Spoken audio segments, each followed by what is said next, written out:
Hello, everyone, and welcome. I'm Gilda Evans, bringing you the Autism Resource Podcast. This podcast and the ARP website are your one-stop knowledge and resource space for autism and much more. I'm happy to have Cheryl Walfall-Flagg as my guest today. Cheryl and her husband are residents of North Carolina and the parents of 3 wonderful young men. The 2 youngest are on the autism spectrum. Cheryl's passion to support individuals and families through sharing information is inspired by her personal experience and what she has learned while advocating for her children. Cheryl is an ABLE National Resource Center ambassador, a LEND Fellow of the Carolina Institute for Developmental Disabilities, and a family support network of North Carolina Parent Mentor, among other supportive roles in the neurodiverse community. She is also an executive assistant for a North Carolina nonprofit that provides various programs through training and technical assistance for respite and child abuse prevention, and direct services in early education and childcare, early childhood mental health services, inclusive childcare, and parent support and training. Welcome, Cheryl, and thank you so much for taking the time to join me today to discuss the benefits and importance of ABLE accounts. Thank you, Gilda. I'm happy to be here. Looking forward to sharing this information with everyone. So to begin with, tell us a little more about yourself, and can you talk about the organizations that you're affiliated with? Well, first and foremost, you mentioned it already. I'm a parent, and I wear that badge very proudly. Hearing me speak, people may not believe that I'm a very private person, but having to travel the road of of my son having a disability pushed me into reaching out more and sharing more with people. And so I've stepped out of my comfort zone to do that. The ABLE National Resource Center is a program within the National Disability Institute. The National Disability Institute's mission is to collaborate and innovate and build a better financial future for people with disabilities and their families. The ABLE National Resource Center is leading comprehensive source of objective, independent information about federal and state-related ABLE programs and activities, including guidance on tax-advantaged ABLE savings accounts. I'll tell you a little bit more. When I first heard about ABLE accounts in 2016, just knew it was new, didn't know anything about it. I went on that famous Google search that we all do, and I stumbled on the ABLE National Resource Center website, and for me, it was a one-stop shop of resource and information about ABLE accounts. In 2018, after I had opened my son's account, in 2018, they decided to start their ambassador program, and they did a national search. And that was what I was referring to when I said I stepped out of my comfort zone. I applied for the ambassadorship. I was selected amongst 9 other folks across the country. And that's where my advocacy and talking about ABLE accounts started and has been growing since then. So then tell me, what is an ABLE account and what does your ABLE account mean to you and your family? An ABLE account is a tax-advantaged 529A savings account. The word ABLE means achieving a better life experience. It's owned by a person who has a physical or mental disability or blindness with an onset before age 26 and receives supplemental security income or social security disability insurance benefits. Or if you do not receive the SSI or SSDI benefits, you have a signed disability certification from a doctor. Both my boys qualified for an ABLE account. One, because he's receiving SSI, and the other wasn't receiving SSI at the time of we opened his account, but we had a physician note that he had a disability, a signed certification from a physician.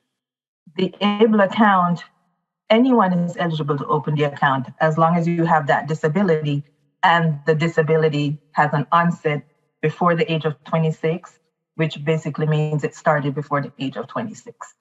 So you could be 40, 50, 10, 4, 75. If that disability occurred before 26, you are eligible to open an account.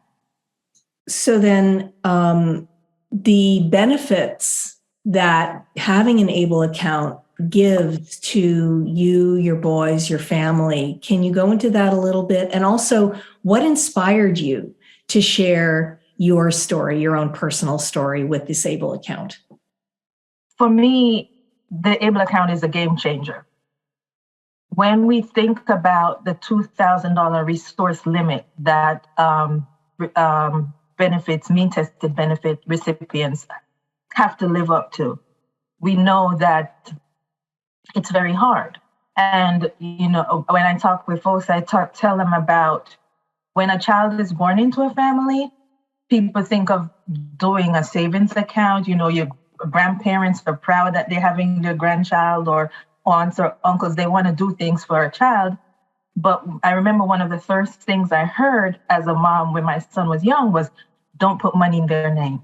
They can't have money in their name because they won't qualify for benefits, X, Y, Z. And it was a bit distressful for me because I had a son that was slightly older. I'd opened a bank account for him. I plan to do the same for my next child. And I had projections of what I wanted to do for my kids as they advanced in age. And I felt like I couldn't do that for my second son. So having the account gives me peace of mind because I feel like I've put them on a platform where they can advance. You know, we talk about financial stability, financial security, and even generational wealth. And having that now makes me feel like I've given them a step up.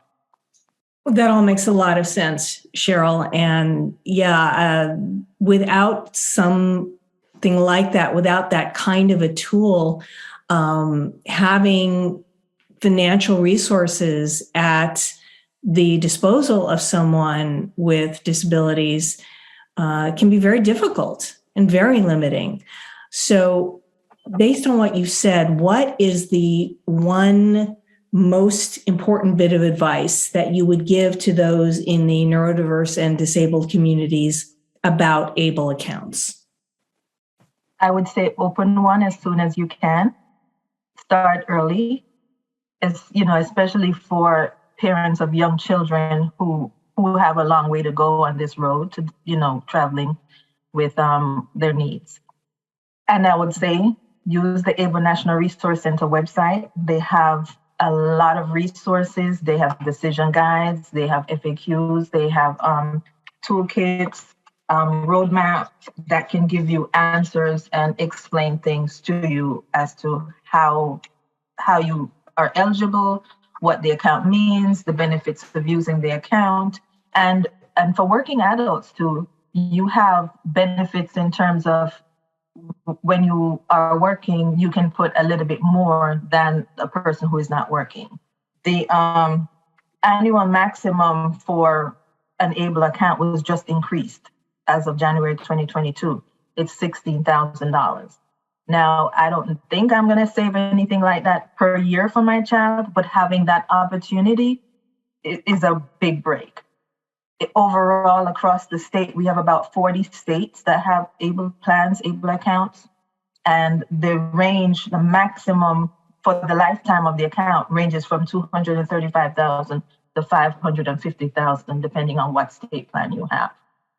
So if you compare those kinds of funds to a $2,000 limit, that's a big difference, and that opens up a lot of doors for people. The ABLE account funds have to be spent on qualified disability expenses. And there is no definitive list that this is the only thing that you have to check off and check off and check off to meet a qualified disability expense. If you compare it to, and this is just a comparison that I use, we know most people know of the 529 college saving plan, and that is used for advanced higher education expenses. And if you use it for anything else, you'll face liabilities for withdrawal for those funds. The ABLE plan is the 529A investment and saving account. And the qualified disability expenses range from healthcare, medical equipment, education, transportation, housing. One of the best practices that are, that you're being advised to do with your ABLE account is to use your SSI and SSDI benefits first for immediate basic expenses like your living expenses, your housing expenses, etc. And then you use your ABLE account to supplement other needs or save.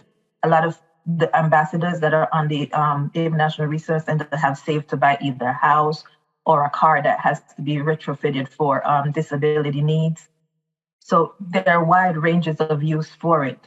During the whole COVID expenditure period, when people were finding difficulty with monies, ABLE accounts were able to help them make expenses for PPE and other things that they never been able to do if they did not have an ABLE account. That's excellent information, Cheryl, because you're absolutely right. If it weren't for an ABLE account, someone who's neurodiverse or with disabilities would never be able to afford on their own to get something like a place to live or their own vehicle or some of these other expenses that are a lot more than $2,000 a month. That's for sure. That's for sure. Exactly. And, just some statistics from the ABLE National Resource Center. We know like a household that has someone with a work disability needs 28% more income than a comparable household without someone with a disability. So that's around $17,750. So having that ABLE account helps to bridge that gap and change that. And I spoke before about financial stability and generational wealth. I feel now like I'm giving my boys something for their future. I don't feel like I'm leaving them alone and unprepared. I feel like it's the same opportunity that I have with my neurotypical child, having funds saved for him and being able to advance. My other boys have the same opportunity. I can understand that very well. I do have a question, though. You mentioned 200 and some thousand up to 500 and some thousand lifetime limits. That's a pretty broad range. Where do those limits come from? Is it different states or what accounts for the variation? So each state has the parameters to make specifics about how their ABLE account is administered and the signing up and limits for the account, etc. So those are state limits. And like I said, we have 40 accounts of state accounts across the country. So some it starts from 235,000 up to 550,000 for the maximum. I do need to note that if the ABLE account has more than 100,000, it will affect your Social Security. So your Social Security will be suspended. You won't lose it, it will be suspended. Once that amount goes below 100,000, it will be reinstated. When the Social Security is suspended, your Medicaid is not affected. I see. Thank you for clarifying that. Also, to open an ABLE account in a particular state, do you have to be a resident of that state or not?